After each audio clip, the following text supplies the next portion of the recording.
Hi everyone, we are Bostjan and Borut from the Slovenian Computer History Museum. We are an 18-year-old independent museum holding a collection of 10,000 objects ranging from hardware, software, and print. We're also UNESCO Software Heritage Ambassadors. Today, we're going to share our experience with archiving complex online projects and challenges integrating them into our museum procedures. To begin with, we'd like to outline the need for a systematic effort to identify websites of special significance that merit a more thorough approach to archiving.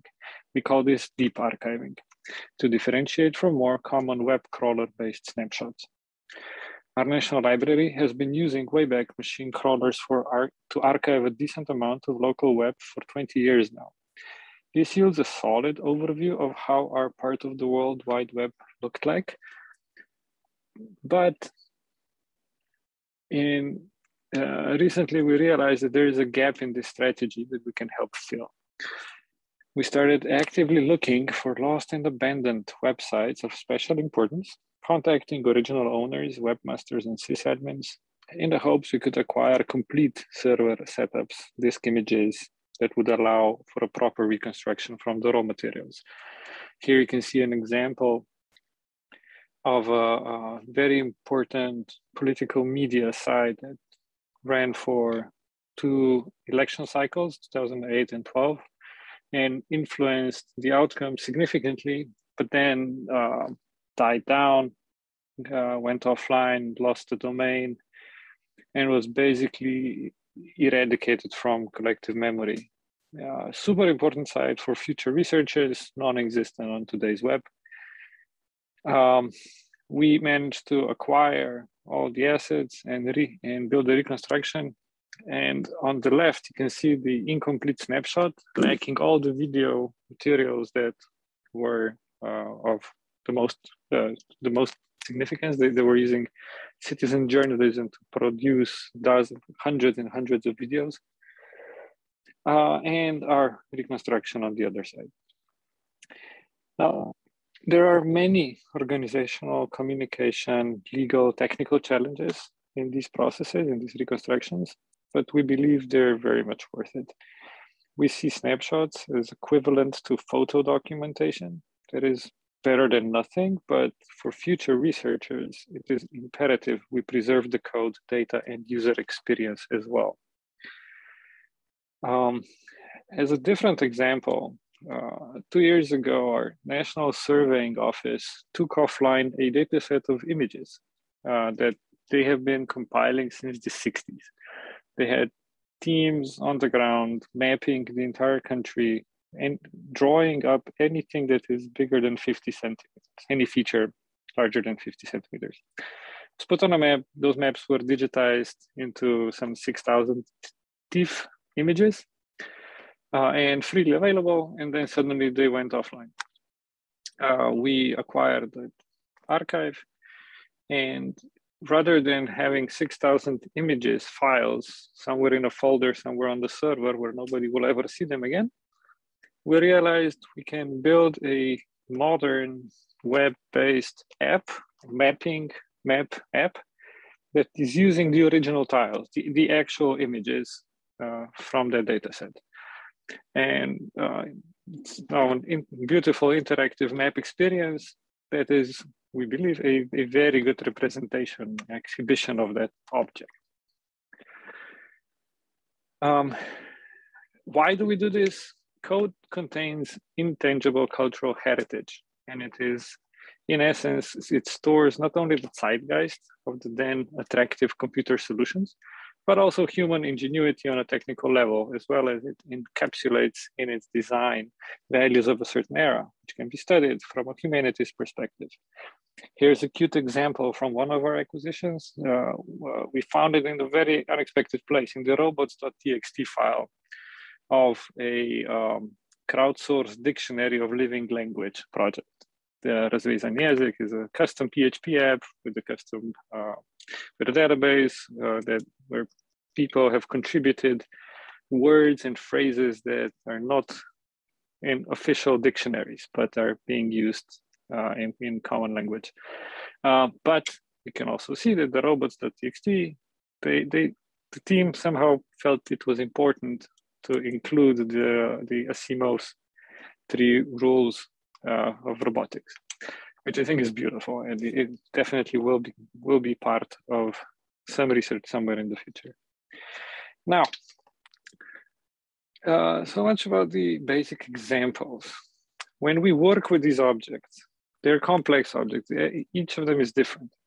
And we ask ourselves, what is the actual museum object in these cases? How do we exhibit it, and how do we label it?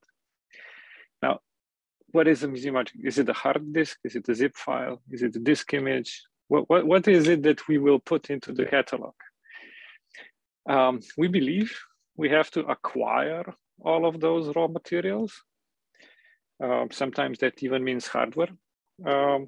But then, we exhibit it as a reconstruction. We believe we have to reconstruct the original setup, and any specific technical obstacles for presentation, any interventions that we need to do because of modern web, have to be carefully logged and documented. And then the project has to be put on exhibition in a working condition, which basically means for a website, it needs to be put back on the web. And that reconstruction is entered into the catalog as a museum object with links to all the documentation, research, and reconstruction notes. So when we do that, how do we label it? If we remember the mapping example, where to put the museum label? In the real world, the museum label would sit next to the picture or next to the object. But how do we do that properly in a web environment? We need the label because it connects the real life object with the catalog entry and all the documentation.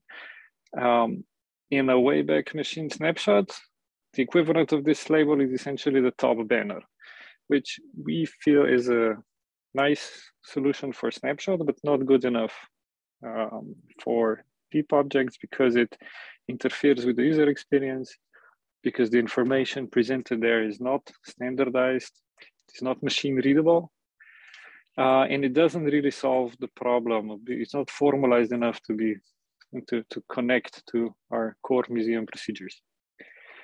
So we found a replacement that we wanted to talk to you all about that we feel is a better solution. To do that, we looked at how the metadata on the web is currently being published. We saw basically 3 patterns, 3 techniques. Most prominently, search engines have trained all of us to use the meta tags in the code of the websites.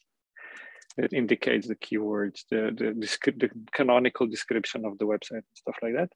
But that is invasive. We can't put meta tags into a museum object because we are interfering with the original object itself. Second one is microformats emerge that are really interesting, but they're designed to describe canonical relationship of specific pieces of the website, of the page, rather than the page as a whole. That's the second example, relationship author, for instance, which is something you would find in the code of a blog post at the bottom with the picture of the author. Lastly, we consider the before mentioned robots.txt, which is a text file that tells the web crawlers what they can do and what they can't do. It is always on a well-known location. Robots are trained to look at it, and then they know whether they can crawl or not. There are other similar examples also. One of the similar ones is called actually .wellknown. Again, on the root of the server, publish a well-known / privacy policy, and everybody will find your privacy policy. In advertising industry, they use ads.txt and sellers.json. Again, in the root, a text file that lists everybody, all the vendors. Sitenet.xml is also very famous, which tells, again, the search engines and content aggregators what the whole site map, all the content of the whole domain. So we liked this approach, so we decided to start using that as our museum label replacement.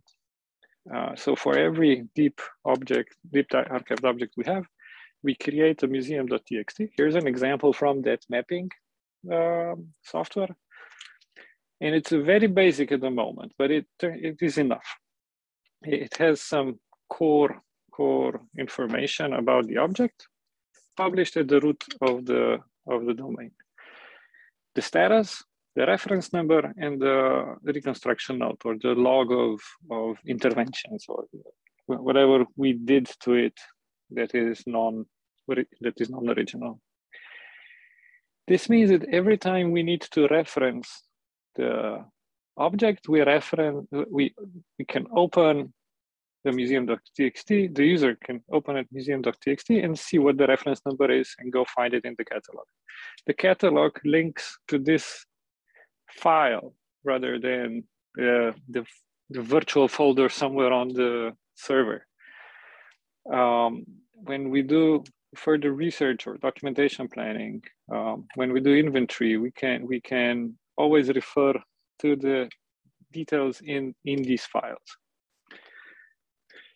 The benefits are numerous. So it is very simple. The standard itself is very simple. Anybody can understand it, and it is very extendable. So besides the basic fields, every institution could put in there whatever is specific for their use case. It is also very similar to existing standards, and I think for future use, very important, it is machine readable and human readable. So because it's a text file, anybody can look at it and understand what it describes. And crawlers and parsers can be written easily to either present that information in new ways or to enable cross-domain applications.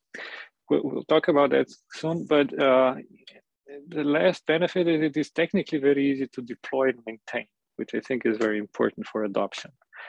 So any web server, any administrator can very quickly set up serving of those text files, either from the actual files, we literally write the file and put it in place, or they can generate them from the catalog database itself. It's very easy to develop these serving logics. Now, the future potential of this approach, I think, is huge. We envision building a JavaScript interface that whenever a page is loaded, if museum.txt is available, it will parse it and render some kind of overlay or a top banner again, if that's applicable. We can imagine a browser extension that looks for museum.txt to enable faster workflows in professional environments. We imagine we could extend this standard easily with the encryption standard that ensures authenticity. And then if more institutions were using it or more projects were using it, you can start building a global catalog of deep archived museum objects online. You could enable automated mirroring if we all started publishing the links to the sources required to build that virtual object, and many more. I'm sure many more objects. The simplicity of the standard is such that it would allow more innovation. So, in conclusion, basically we have 2 points. We believe we need, as a museum industry, we need to be able to exhibit some websites as in their original environment as proper deep reconstructions. We just need to develop tools required to do that. And I think using a simple text file as a label in those situations it's been useful to us, and it would drive and foster innovation in our industry. While connecting back to our core procedures integrity. That's it from our side. Thank you very much. Looking forward to your questions.